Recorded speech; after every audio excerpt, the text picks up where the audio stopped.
Just to recognize being back in Canada, in the homeland again, words like awesome, amazing, excellent, and inspiring to introduce a panel aren't something we get to hear every day down in the US, so thank you, it's good to be home. I'm fortunate to be back and here for the Social Enterprise World Forum this week, and a lot of respect and love for the city of Calgary for actually doing things like this.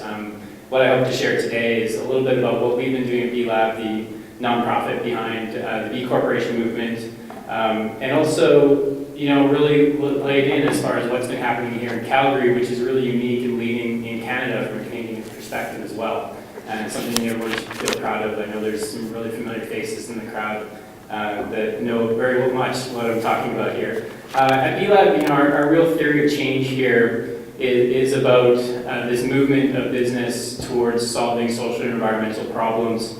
Really about redefining success in business. For too long, business has been about a zero-sum game for a one leader, one winner making the most money. And underpinning that, it was the difficulties within a single planet and a whole lot of people that have equal rights from a humanistic perspective. So how we've reframed this mindset within the business world and with all these values-based businesses and entrepreneurs that have been around for decades is it's really about being best for the world. It includes profit, it includes people, and it certainly includes the environment. B Lab is trying to be one small part of this whole major infrastructure change that we're working on globally, and a lot of leadership here in Canada, a lot of leadership in the United States and historically in Europe and many other emerging economies around the world.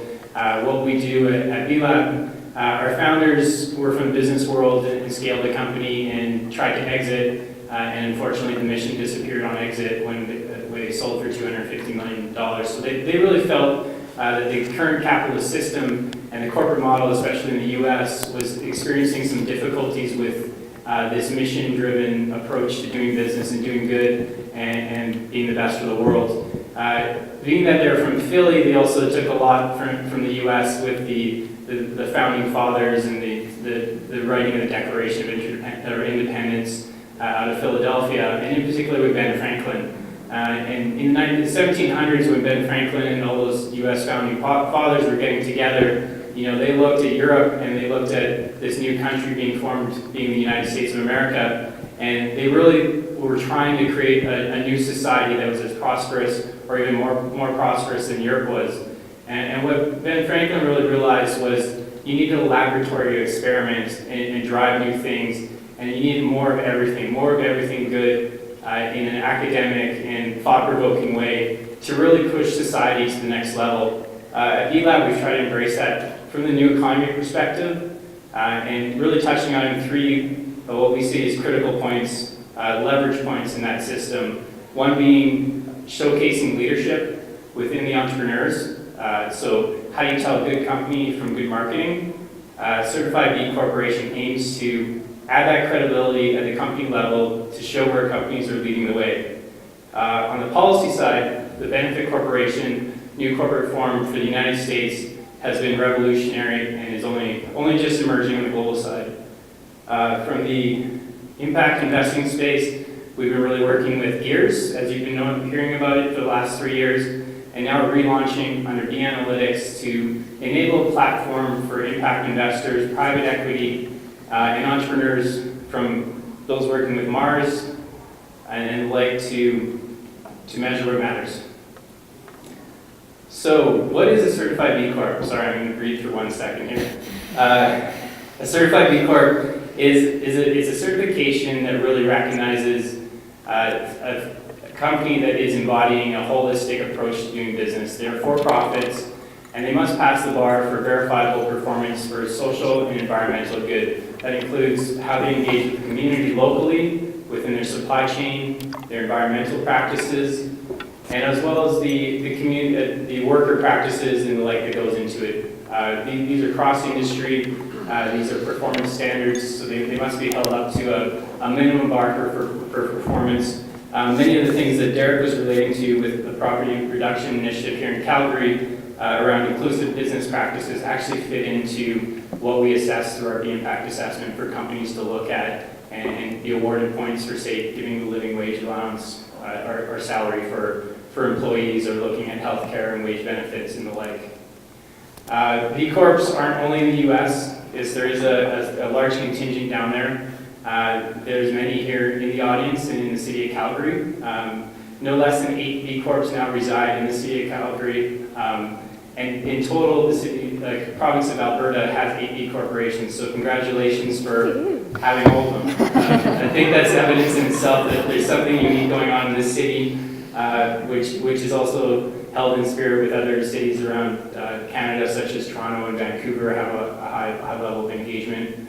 We are cross-industry. Currently, there's over 60 industries, and really a solid mix between business-to-business type companies and business-to-consumer. Some of the larger brands you might know of are Ben & Jerry's ice cream, for instance, or Patagonia and the like.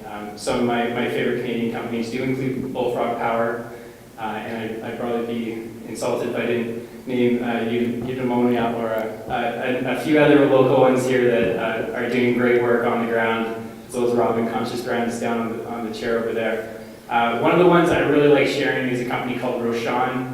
They employ 4,000 people in Afghanistan, the #1 telecom provider for the country, and really moved in as a for-profit in 2002 and helped rebuild the entire infrastructure for telecommunications in Afghanistan during a very troubling time. They figured out models to enable women in Taliban-controlled areas to actually work and earn a living. They've created community ownership models around their cellular towers so they didn't get blown up every time a dispute happened within a local village. And they've been really pushing the approach of being a for-profit, and even in a traditional space such as telecom. And it's really wonderful to see that happening. I think Trico Homes is a great local example of a construction company that's competing with the largest construction companies for home building in Alberta, really stepping up and driving this forward. And in Trico's case, in a lot of the cases, these companies, they didn't just start it when they became a B corporation. They've been doing it for years, and we're just very honored to be able to recognize them and share their stories and show what's really happening on the ground so that others can follow suit and we can really scale this. So overall, our growth globally has been steady. It's not like signing on to a website. You actually have to pass the bar and verify that you're certified, so it does take some time. And that's why we're not seeing the exponential growth curve. We are seeing solid growth, though, and internationally it's picking up. In Canada, we're now up to 82 B corporations, which is a really rapid growth in this country in particular, and I'm excited to talk a little bit more about what's happening here at home. You've all heard a little bit probably about the benefit corporation, which is this new corporate form. Extremely interesting and crucial for the US marketplace. And for Canadian companies, when they scale, they will become partly US-based companies. They will be incorporating down there as well and having legal entities there. The Canadian corporate model, fortunately, already has some considerations for other stakeholders when a for-profit needs to act and how it should act responsibly. In the United States, due to when the corporate model was set up, it was so old that they didn't really think there was a need to think beyond this shareholder primacy, this Gordon Gekko sort of mindset. So our work there within the benefit corp legislation has really been crucial, and to see policy passed in 20 states now over the past 3.5 years has been phenomenal. The reason why it's passing is really about those B Corps that you see here. These companies are the ones that are standing up and talking to policymakers, or talking to Republicans and Democrats and saying, I'm an entrepreneur, this is the kind of company I run, this is the type of model I need to actually protect my mission and scale and grow and achieve success with this blended values approach. Recently, as of August 2013, we passed in Delaware, which for the United States and for global corporations is the home of corporate law. Over 60% of all Fortune 500s are Delaware corporations. So to see the governor of Delaware, John Markle, come out and say the creation of Delaware public benefit corporations is a powerful, no-cost, market-based solution to the systemic problem of short-termism and innovative approach to using market forces to solve our most challenging problems. That is not your standard tree lover that's coming out there and saying, we're doing this because it's the right thing to do. They're realizing at the home of corporate law that this is a model that can actually solve a lot of problems, and it's really helping with that upstream systemic challenge that we've been dealing with, and helping those entrepreneurs that are really trying to do the right thing over the long term. So I just wanted to close quickly on what it means actually on the consumer side, which is an emerging area. You know, the brand B Corporation is very new, especially here in Canada. Consumers are finicky, to be honest. We all say we want to do good things, and we get to the till, and it doesn't always quite work out the right way. But the trends are going in the right direction, and we have a lot of hope for millennials. They're being outspoken, they have a strong belief system, and they've been working through this economic recession and seeing their parents and their friends' parents losing houses across North America and really dealing with that poverty issue that's coming up. So what we're seeing within this is this continued drive to move beyond product level or issue specific to actually the whole company and how the company is actually operating within this whole all stakeholders ecosystem. And it's really helping us validate the work we're doing, certifying companies. Certifying, being a standards agency, isn't easy work. It's pretty tiring. There's a lot of back-end due diligence similar to what the impact investing crew has to do to make sure they're making a sound investment. But it's very important, and it is creating that level of trust and the level of pride in achieving a high mark for doing good. One thing I wanted to close on within revenue, because at the end of the day, if good businesses aren't successful, what's the point? We're not going to be able to compete with the mainstream or even hopefully inspire the mainstream to help transform into this type of operating system.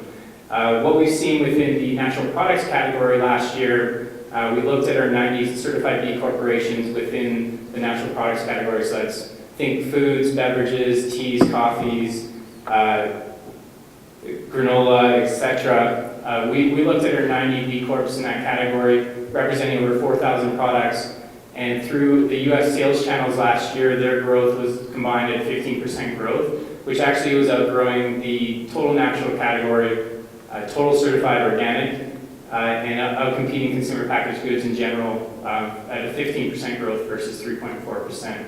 So it's really showing that these companies are growing. Why they're growing isn't just because the millennials and the green consumers are now deciding to buy them because they see this B Corp seal. It's because they see these companies are high impact, and when you're high impact for good things like social and environmental, you're largely going to be high impact for your business as well, because you're thinking in a system, you're really making the right decisions, and you're setting yourself up for being a resilient company. I just finally want to say a little announcement on B Corps in Canada. We have been seeing really good growth. It's sort of fortuitous for me to be living in San Francisco in the United States and being a Canadian on the B-Lab team. And we have a couple others Canadians down here. And I've fortunately been able to work with Joyce and the Mars team for the last 2 years. And I'm happy to announce we're re-upping our partnership with Mars for several more years, which is going to increase resources here, both in Toronto and out west, location TBD in 2014. But we're very excited to continue working with Mars on both the certification front, the potential to explore policy in Canada, and also having their leadership as you see this impact investing space grow and how we can support that with our measurement tools. So thanks.